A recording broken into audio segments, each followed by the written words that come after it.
Pois bem, vamos lá, meus amigos. Olha só, a gente falava aqui, volte comigo aqui para a tela, a gente falava do elemento subjetivo e eu dizia o seguinte, olha, aqui o elemento subjetivo é o dolo, não existe esse crime na modalidade culposa, como a gente falou, prescrever e ministrar existem sim na modalidade culposa, mas não previsto aqui nesse tipo penal, é um tipo penal autônomo, é lá o artigo 38, e a gente dizia que não se exige um dolo específico, e essa é a grande diferença em relação ao artigo 28. E realmente, não se exige aqui um dolo específico, um elemento subjetivo específico que também é chamado de dolo específico. E o que é isso? É uma especial finalidade no agir. É praticar a conduta objetivando alguma finalidade. Então, a título de exemplo, eu vou colocar aqui mais uma vez o artigo 33 na tela, eu não vou ler novamente, mas assim, à medida que eu for falando, quem quiser ir acompanhando aí pela redação do artigo 33, eu quero que você perceba o seguinte. Quando o legislador fala no artigo 33, ao contrário do que muita gente imagina, o tráfico de drogas ele não tem finalidade lucrativa. Quer dizer, em momento nenhum está escrito aqui que o tráfico de drogas é vender a droga. Aliás, é curioso, né? Porque o verbo que tem é expor à venda. O vender está lá em cima. Nós temos também aqui o oferecer. Nós temos aqui que seja ainda que gratuitamente. Então, vender a droga é tráfico? É. E aí, obviamente, tem finalidade lucrativa, mas é só isso? Não. Porque se eu fornecer gratuitamente, também é tráfico. Salvo, a gente vai ver daqui a pouco, a hipótese lá do parágrafo 3º, que é aquela em que eu forneço gratuitamente para pessoas do meu relacionamento para consumirmos em conjunto. Aí a gente cai no parágrafo 3º. Mas fora isso, não, forneceu gratuitamente, não tem finalidade lucrativa nenhuma, cai aqui no tráfico de drogas. Expôs à venda, quer dizer, só expôs à venda, né? Então cai aqui no tráfico. Então, assim, o tráfico ele não tem um dolo específico. Não existe aqui só é crime se fizer praticar essa conduta com esse objetivo, com essa finalidade. Não. Não importa se o sujeito está com a droga para fornecer gratuitamente, ou para vender, ou para expor à venda, ou para transportar, ou para remeter, ou para produzir. Não importa. Não importa, não se exige dolo específico, não se exige elemento subjetivo específico para a caracterização do tráfico de drogas. E eu dizia, é essa a grande diferença em relação ao artigo 28. Porque no artigo 28 nós temos alguns verbos que constam aqui do artigo 33, só que lá tem um elemento subjetivo específico. Ou seja, lá você pratica a conduta com a finalidade específica, que é a finalidade específica consistente na expressão para consumo pessoal. Para consumo pessoal. Essa expressão para consumo pessoal é o elemento subjetivo específico, ou seja, especial finalidade no agir. Então lá, quando você vê os verbos adquirir, trazer consigo, transportar, é saber que é adquirir para consumo pessoal, é transportar para consumo pessoal, é guardar para consumo pessoal, é trazer consigo para consumo pessoal. Então é com essa finalidade específica. E essa é a diferença entre o artigo 28 e o artigo 33. Ah, não, mas a lei diz que a diferença entre o tráfico e o usuário, você precisa analisar a quantidade da droga, a qualidade da droga, a natureza do flagrante, o local do flagrante, os antecedentes do criminoso. Tudo isso é verdade, tudo isso é levado em consideração, tá? Só que isso não é diferença entre tráfico e porte de droga para consumo pessoal. Esses são critérios para que a gente analise a diferença. E a diferença é a expressão para consumo pessoal. Então, para identificar se o sujeito tinha ou não a droga para consumo pessoal, aí eu analiso todos esses critérios. Eu analiso a quantidade da droga, a natureza da droga. A quantidade da droga é decisiva para saber se o sujeito é usuário ou traficante? Depende. Se o sujeito tiver no seu carro 20 quilos de cocaína, não tem como ele dizer que é usuário. Né? Ele precisaria de algumas encarnações para cheirar tanta cocaína. Então, nesse caso, a quantidade é decisiva. Mas se no lugar de 20 quilos de cocaína fossem 2 gramas de cocaína, aí a quantidade seria decisiva? Não, porque 2 gramas de cocaína pode ser usuário ou pode ser traficante. 2 gramas de cocaína é muita cocaína, inclusive, mas pode ser que ele tenha ali para consumir em algum tempo, ou então ele já está em um nível de consumo de cocaína que ele consegue consumir os 2 gramas de cocaína, que acontece, né, quando o sujeito está num estágio de vício já patológico, de dependência e tal. Mas o fato é que 2 gramas de cocaína ele pode ser usuário, ou ele pode ser traficante. Nesse caso, a quantidade não é decisiva. Mas 20 quilos, aí a quantidade seria decisiva. Então, quantidade pode ou não ser decisiva. Quantidade é um dos critérios. Além de quantidade, nós temos também a natureza da droga. Porque uma coisa é o sujeito ter 20 gramas de maconha, outra coisa é ter 20 gramas de cocaína. Então, a quantidade é a mesma, mas a natureza da droga é diferente, a potencialidade lesiva da droga é diferente, e isso faz toda a diferença. Então, o juiz analisa a natureza da droga, a quantidade da droga, as circunstâncias do flagrante, os antecedentes do sujeito, enfim, tudo isso é levado em consideração pelo juiz. Mas esses são apenas critérios para saber se havia ou não a expressão para consumo pessoal. Esses são critérios para saber se é ou não para consumo pessoal. É isso. É isso. Bom, voltando comigo aqui para a tela. Então, como eu disse, lá para o usuário, a gente teria a expressão para consumo pessoal como elemento subjetivo específico. Aqui, para o tráfico, nós não temos elemento subjetivo específico. Não se exige qualquer elemento subjetivo específico. Exige-se o elemento subjetivo dolo, né? E não se admite modalidade culposa e também não se exige elemento subjetivo específico, ou seja, praticar a conduta objetivando uma finalidade específica, uma especial finalidade no agir. Volte comigo aqui para a tela. O que mais que a gente tem? Aí, meus amigos, a gente vai para um próximo tópico em que a gente analisa a questão da consumação e tentativa. Já bem, quando é que ocorre a consumação? Quando a gente tem a prática de qualquer dessas condutas do artigo 33. Então, praticou qualquer dessas condutas, consumação. Então, realizou qualquer desses verbos, consumação. Tá? Consumação. Então, portou, consumação. Exportou, consumação. Remeteu, consumação. Preparou, produziu, fabricou, adquiriu, vendeu. Tudo isso, consumação. E aí é que vem a pergunta. E cabe tentativa no tráfico de drogas? Cabe tentativa no tráfico de drogas? E a resposta é a seguinte, meus amigos. Em tese, sim. Mas na prática é de dificílima ocorrência. Por que é de dificílima ocorrência? É porque a tentativa de uma conduta, em regra, já é consumação de alguma outra conduta. Em regra é assim que funciona. Tentativa de alguma conduta já passou pela consumação de alguma outra conduta. Então o sujeito, por exemplo, que tentou vender a droga. Ele tentou vender, chegou a polícia e tal. Mas para tentar vender, ele já estava trazendo consigo, ele já havia transportado, ele já havia adquirido, ele já havia exposto à venda, ele já havia fornecido, ainda que gratuitamente, para o usuário saber se iria querer ou não. Ou seja, claro, tudo isso em tese, né? Mas é muito difícil você dizer que o sujeito tentou vender sem antes praticar qualquer dessas condutas. É por isso que aquela situação que eu trouxe aqui do tráfico transnacional da pessoa que é presa no aeroporto, embarcando para a Europa com a droga. Então, assim, ela tentou realizar aqui o segundo verbo. Veja que o segundo verbo é exportar. Então, ela tentou levar a droga para o exterior.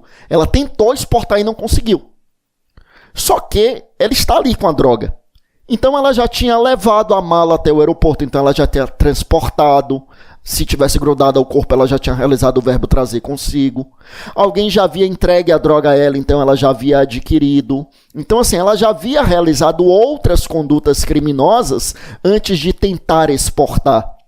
Então, quando a pessoa é presa ali no aeroporto tentando embarcar com a droga, ela tentou exportar, mas não é tráfico tentado, é tráfico consumado, porque ela tentou realizar o verbo exportar, mas ela já havia consumado outros verbos que caracterizam o crime do artigo 33. É por isso que a doutrina costuma dizer exatamente da forma como eu falei, né? Quer dizer, costuma utilizar exatamente a mesma expressão, em que eu dizia assim, cabe aqui falar em tentativa de tráfico, e eu dizia, em tese é possível, mas é de dificílima ocorrência. É de dificílima ocorrência. Todavia, a doutrina costuma identificar pelo menos uma hipótese de tentativa, que seria, meus amigos, a tentativa do verbo adquirir, que eu estou riscando aí na tela. Então, a tentativa do verbo adquirir, porque aí sim, então assim, eu vou tentar adquirir a droga, estou lá e na boca de fumo, ou junto a um traficante, ou entrei em contato com um traficante pela internet, aí eu tentei adquirir e não consegui. Aí sim, porque ao tentar adquirir, eu não realizei nenhum dos verbos anteriores. Aí fica mais fácil de visualizar a tentativa. Mas, por exemplo, o tentar vender, tentar exportar, fica realmente mais difícil. Né? Fica realmente mais difícil. Caberia também um tentar prescrever, né? Quer dizer, um médico que manda ali a prescrição ali por escrito e não chega ao destinatário. Ou seja, é possível. É possível. Né? Assim, como eu disse, de dificílima ocorrência a tentativa do tráfico. Mas impossível não é. De dificílima ocorrência, mas é possível. Tá? Então volte comigo aqui para a tela, que mais que nós teremos em relação a essa situação. Então, consumação está aí, tentativa está aí, consumação então possível, tentativa, consumação a gente viu, a tentativa possível, embora eu repito, de dificílima ocorrência. Bom, que mais que a gente tem aqui de relevante para trazermos? Além disto, vale a pena em 1.7 aqui a gente falar da ação penal, mas claro que a ação penal não tem para onde correr, né? Ação penal pública incondicionada. Ação penal pública incondicionada. Lembrando que, em se tratando de um tráfico transnacional, com uma competência da Justiça Federal, nós teremos então ali a atribuição do Ministério Público Federal também. Bom, por falar nisso, é importante, ao tratar aqui da questão da competência da Justiça Federal, é importante lembrar o seguinte: a atual lei de drogas, que já remonta ao ano de 2006, já tem um bom tempo, mas a atual lei de drogas, meus amigos, ela sepultou uma hipótese que existia na legislação passada, que era a possibilidade de um juiz estadual atuar em um tráfico internacional. Lembre que na lei atual o nome é tráfico transnacional. Na lei anterior o nome era tráfico internacional mesmo, né? Então, na lei anterior, eu repito, era possível que um juiz estadual atuasse em um caso de tráfico internacional se naquela localidade não houvesse, né, se aquela localidade não fosse sede da Justiça Federal. Então, o que acontece? A Justiça Federal, nós sabemos, embora do ano de 2005 para cá ela tenha passado por um acentuado processo de interiorização, então muitos lugares no interior dos estados passaram a ter Justiça Federal em um processo crescente desde 2005, é verdade que já estancou há muitos anos, né? Tem anos que não são criadas novas unidades jurisdicionais na Justiça Federal. A Justiça Federal de 2005 passou alguns anos crescendo muito, né? Passou aí, sei lá, talvez uns 10 anos crescendo bastante, depois estagnou, mas houve um acentuado processo de interiorização. Assim, para a gente ter uma ideia, no estado da Bahia, onde eu atuo, até 2005, você só tinha Justiça Federal em Salvador e em Ilhéus. Eu entrei na Justiça Federal em 2007, então era justamente naquele crescente processo de interiorização. Até 2005 só tinha Salvador e Ilhéus. Aí quando eu entrei em 2007, eu entrei na Justiça Federal em Alagoas, na época só tinha Maceió, né, a capital por óbvio, e tinha Arapiraca, que é onde eu fui trabalhar, e Arapiraca havia sido criado em 2005, naquele processo acentuado de interiorização. Quer dizer, em Alagoas até 2005 só tinha Maceió. E a partir de 2005 só tinha Maceió e uma vara em Arapiraca, que foi, era a 8ª vara, então, né? Eram 7 varas em Maceió e a 8ª vara lá em Arapiraca, que é onde eu fui atuar. Hoje, só a título de exemplo, no estado de Alagoas, nós temos, só em Arapiraca, que na época era uma vara só, nós temos 3 varas. E temos em outros lugares também, Santana do Ipanema, que era a jurisdição federal de Arapiraca, tem em Palmeira dos Índios também tem em outros lugares também. No estado da Bahia nós temos, salvo engano, são 13 cidades, 13 municípios, em alguns até com 2 ou 3 varas, como Feira de Santana e tal. Então, mas o que é que eu quero dizer com isso? Que o estado da Bahia, por exemplo, que tem aproximadamente 13 cidades com vara da Justiça Federal, e nós temos 417 municípios na Bahia. 417 municípios, significando dizer que a Justiça Federal tem jurisdição sobre o Brasil inteiro. Só que são poucas as sedes da Justiça Federal. Então, a título de exemplo, meus amigos, veja, a Justiça Federal em Salvador tem jurisdição federal por uma série de cidades do interior próximas a Salvador. Então, como na época que eu atuei em Arapiraca, que só tinha vara federal no interior de Alagoas, na cidade sediada em Arapiraca, e Arapiraca naquela época tinha jurisdição sobre 47 municípios no interior do estado de Alagoas. 47 municípios. né? Hoje não é tanto assim, porque, como eu disse, foram criadas outras varas segmentando aquela jurisdição federal de Arapiraca. Mas o que eu quero dizer é que não existe isso de aquele município não tem justiça federal, não tem sede de justiça federal, mas todo município está sob a jurisdição federal de alguma vara. Então ali não é sede da justiça federal, mas está sob a jurisdição federal ou da capital ou de alguma subseção no interior, né?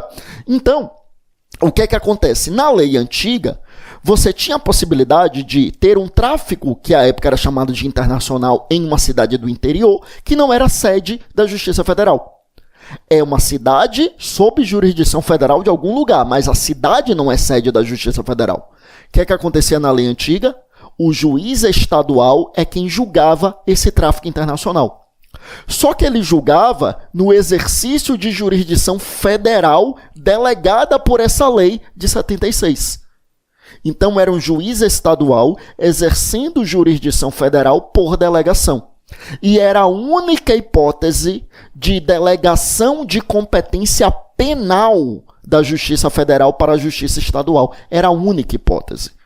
Então, a única hipótese em que um juiz estadual exercia jurisdição federal em sentido estrito, tá? Porque uma vez eu estava falando isso em sala de aula e perguntaram, mas juiz estadual não é o juiz eleitoral e não julga os crimes eleitorais? Veja, aí você está confundindo o que é jurisdição federal com jurisdição da União.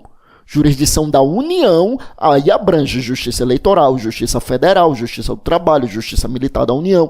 Então, o juiz estadual, ele exerce jurisdição da União, que é a jurisdição eleitoral. O que eu estou falando é que essa era a única hipótese de jurisdição federal e não jurisdição da União, ou seja, eu estou falando da espécie, não do gênero, tá? Então, o juiz estadual, ele só exercia a jurisdição federal em matéria penal só nesse caso, que era o caso do tráfico. No âmbito do processo civil, tinha a época da execução fiscal, né? Então, a execução fiscal federal, quando o sujeito era domiciliado num local que não era sede da Justiça Federal, ficava com o juiz estadual também, antigamente. E até hoje, nos casos envolvendo o INSS, que a reforma da Previdência até mexeu nisso, mas assim, em casos, o juiz estadual ali não é sede de Justiça Federal, mas ele pode julgar causas previdenciárias. Então, assim, é o juiz estadual exercendo jurisdição federal por delegação de lei, com aval da Constituição, evidentemente. No processo penal, isso só acontecia no tráfico internacional. Ocorria um tráfico internacional em um local que não era sede da Justiça Federal, o juiz estadual exercia jurisdição federal por delegação da antiga lei de drogas. E era realmente um juiz estadual exercendo jurisdição federal, e tanto que o recurso era para o TRF, não era para o TJ. Era o juiz estadual exercendo jurisdição federal, e o recurso, eu repito, ia para o TRF. Isso, meus amigos, acabou com a atual lei de drogas. A atual lei de drogas não previu essa hipótese. Quer dizer, se ocorre o tráfico transnacional desde 2006, se ocorre o tráfico transnacional em um local que não é sede da Justiça Federal, quem julga esse caso, meus amigos, é o juiz federal a Justiça Federal que tem a jurisdição sobre aquela localidade. Então, como eu disse, né?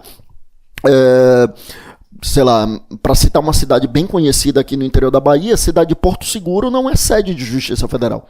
Porto Seguro está sob a jurisdição federal do município de Eunápolis. E se acontece um tráfico transnacional em Porto Seguro? Porto Seguro tem um aeroporto ali, digamos que é um sujeito que comprou uma passagem para a Europa, não é aeroporto internacional, mas assim, é um voo que vai sair de Porto Seguro, vai para São Paulo e de lá para a Europa, ou vai para, sei lá, né, e lá faz uma conexão, ou para Salvador e faz uma conexão. Quer dizer, um tráfico transnacional ali em Porto Seguro. Tá, que não é sede de Justiça Federal. Quem é que julgava quando era a lei antiga? Seria o juiz estadual de Porto Seguro, fazendo às vezes de juiz federal por delegação de lei.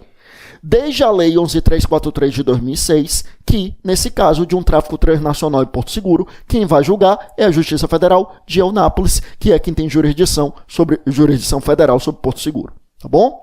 Então é isso, meus amigos, que a gente tem aqui. E o último tópico aqui, meus amigos, vamos falar então das penas aqui no artigo 33. As penas do artigo 33, volte comigo lá para a tela, veja que a pena de reclusão de 5 a 15 anos, 5 a 15 anos, e pagamento de 500 a 1.500 dias multa. Essa questão dos dias multa, ela realmente chama muito a atenção. Porque quando a gente vai para o Código Penal, e aí a gente precisa lembrar que o Código Penal é a base de todo o sistema penal. A gente só não aplica a regra do Código Penal quando a legislação extravagante dispuser em sentido contrário.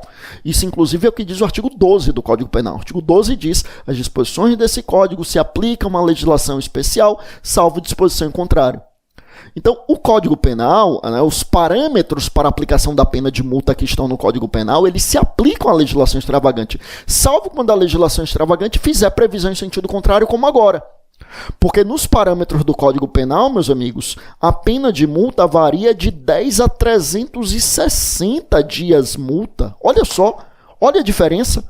No Código Penal, eu repito, a pena de multa varia, os parâmetros são de 10 a 360 dias multa. Aqui na lei de drogas, o mínimo é 500 dias multa. Quer dizer, 500 dias multa, a pena mínima de multa, que já é bem maior do que o máximo previsto no Código Penal. Tem crime aqui, o crime de financiamento, meus amigos, que chega a 4.000 dias multa. 4.000 dias multa é uma coisa realmente bastante expressiva, é um valor muito expressivo. Quer dizer, o legislador ele realmente teve a pretensão de quebrar a estrutura financeira das associações criminosas voltadas para o tráfico, né?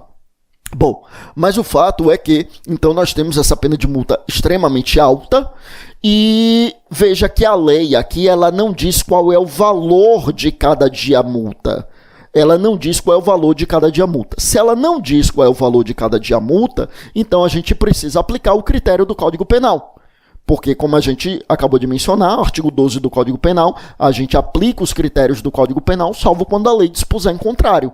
A lei dispôs em contrário na quantidade de dias multa, mas em relação ao valor de cada dia multa, a lei não dispôs. Então, a gente aplica os critérios do Código Penal, que nos diz que cada dia multa vai valer de 1/30 do salário mínimo até 5 salários mínimos. Lembrando que aqui nesse segundo momento em que a gente vai ditar o valor de cada dia multa, o nosso parâmetro aqui, meus amigos, é decididamente a capacidade econômica do condenado. Então aqui nesse segundo momento, o que a gente precisa analisar é realmente a capacidade econômica do condenado para saber se vai variar de 1/30 do salário mínimo até 5 salários mínimos, tá bom? Volta comigo aqui para a tela. O que mais, meus amigos? Vejam só.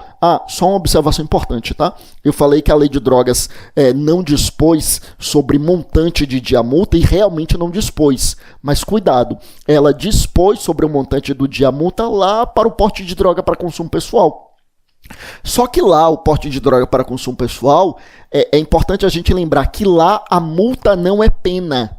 É isso mesmo, não é pena. Para o usuário de drogas, são 3 as penas. É a pena de advertência sobre os efeitos das drogas, pena de prestação de serviço à comunidade e pena de comparecimento compulsório a cursos ou programas educativos. Só são essas 3 penas. Aí, em caso de descumprimento das penas, aí nós teremos admoestação verbal e multa. Só que a admoestação verbal e multa aqui não são penas, são medidas sancionatórias para o descumprimento das penas, que são aquelas 3 que nós comentamos anteriormente, tá bom? Então, a multa lá para o usuário não é pena, não é sanção penal, é sanção processual para o descumprimento das penas. Aí lá tem outros parâmetros para a aplicação da pena, da sanção de multa, tá? Da sanção processual, eu dizia, de multa. Então, aqui comigo, para o tráfico propriamente dito, a gente não tem esse parâmetro, por isso que, como eu disse, a gente aplica o parâmetro aqui do Código Penal, portanto, variando de 1/30 do salário mínimo até 5 salários mínimos, tá bom? Eu vou encerrar aqui esse bloco Eu volto daqui a pouco falando do parágrafo 1º, que trata, meus amigos, das causas equiparadas, né, das causas de equiparação, das figuras equiparadas ao tráfico de drogas. Eu até já vou começar a ler aqui com vocês. Veja, o parágrafo 1º começa dizendo assim: nas mesmas penas incorre quem... Eu já tive a oportunidade de comentar aqui, né, em algum outro momento eu já disse aqui que, olha, quando a lei começa assim, com essa expressão, nas mesmas penas incorre quem, a lei está trazendo aqui a chamada figura equiparada. Então aqui no parágrafo 1º nós temos as figuras equiparadas ao tráfico de drogas. Tá? E veja que no parágrafo 1º a gente também tem crime equiparado hediondo, ao contrário do que acontece nos parágrafos 2º, 3º e 4º, que não são crimes equiparados hediondo. Aqui no parágrafo 1º é crime equiparado hediondo sim, tá bom? Eu fecho aqui, eu volto daqui a pouco trazendo isso. Vamos lá.